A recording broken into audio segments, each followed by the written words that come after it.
My name is Irene, and I am 28 years old. The night my dad humiliated me in front of 30 relatives is burned into my memory so clearly that I can still smell the food on the table and hear the scrape of chairs on tile as everyone leaned in to watch. It was supposed to be a simple family gathering, one of those loud, overstuffed dinners where cousins you barely know judge your life choices between bites. I had arrived late straight from work, exhausted, still wearing my coat, already feeling like the outsider I'd been my whole life. My father didn't even let me sit down. He stood up, tapped his glass with a spoon, and barked loud enough for the entire room to go silent. "You're grounded until you apologize to your brother." The words hit like a slap. Grown adults stared. Someone laughed.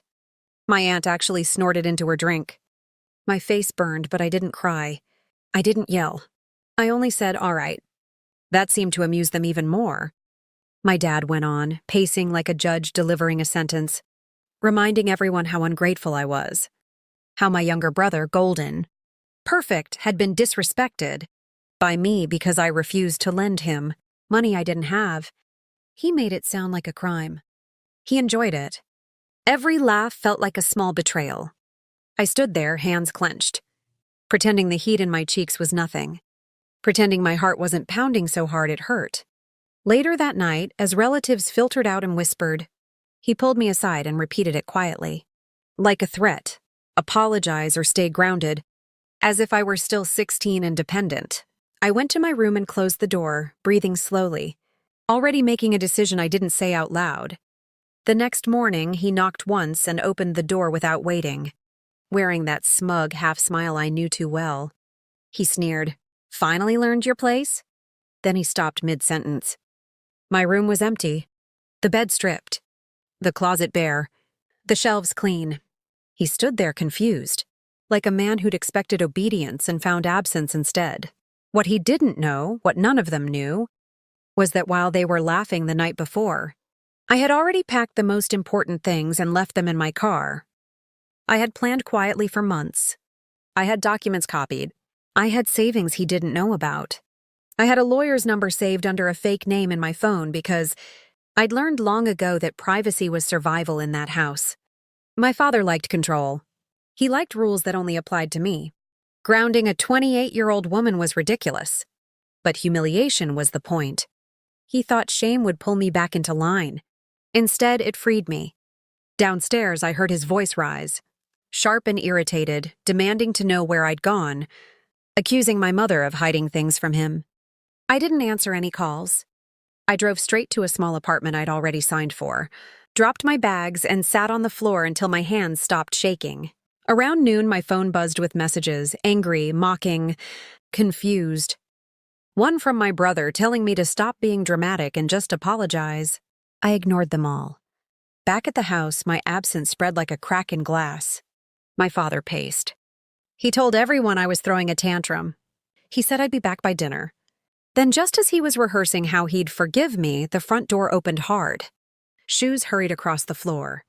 A voice he didn't expect filled the room. Tight, urgent, shaking. The family lawyer. I wasn't there to see it, but I learned later that his face had gone pale when he heard the words. "Sir, what have you done?" Because grounding me wasn't the problem.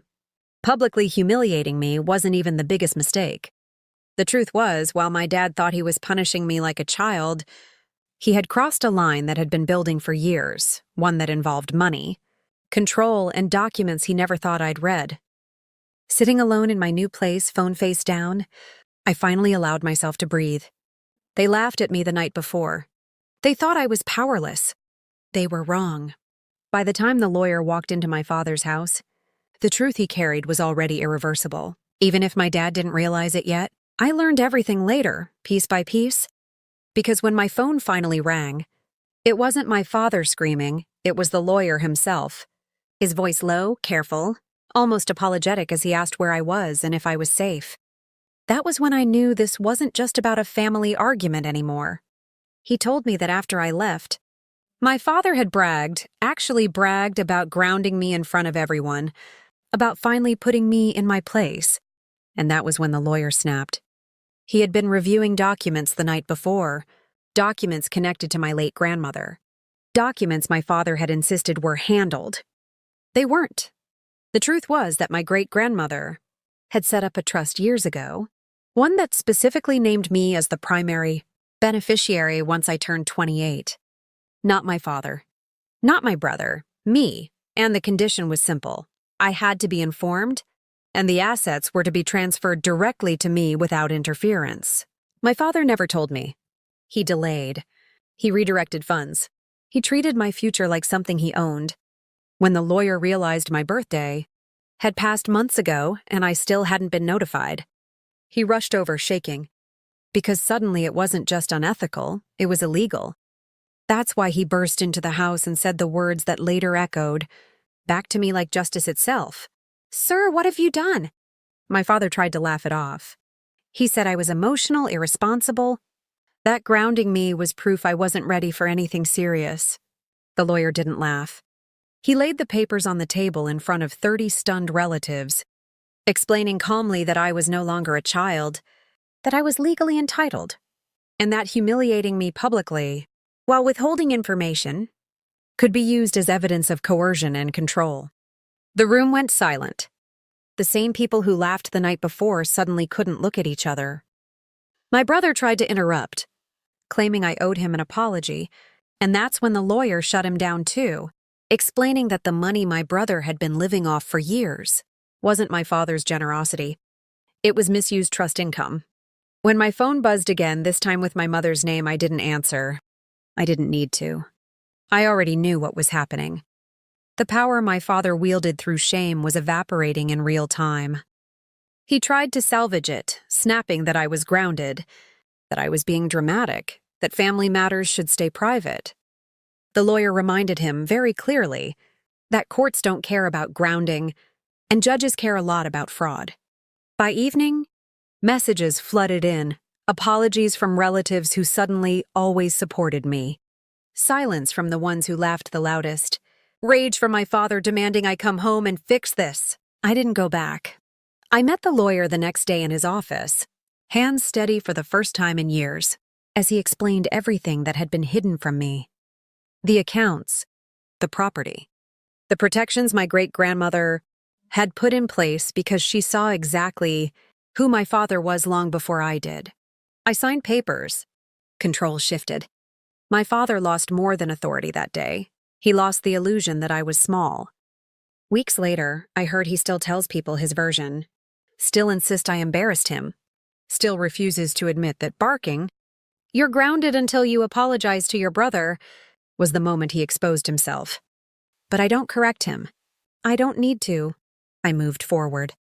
I built a life where no one sneers, "Finally learned your place," because I chose my own. And if this story hit you, if you've ever been laughed at, controlled, or made to feel small by people who were supposed to protect you, stay with me. Stories like this matter, truths like this matter, and if you want to hear more real, powerful stories of quiet revenge and long overdue justice, make sure you subscribe to True Revenge Glory right now.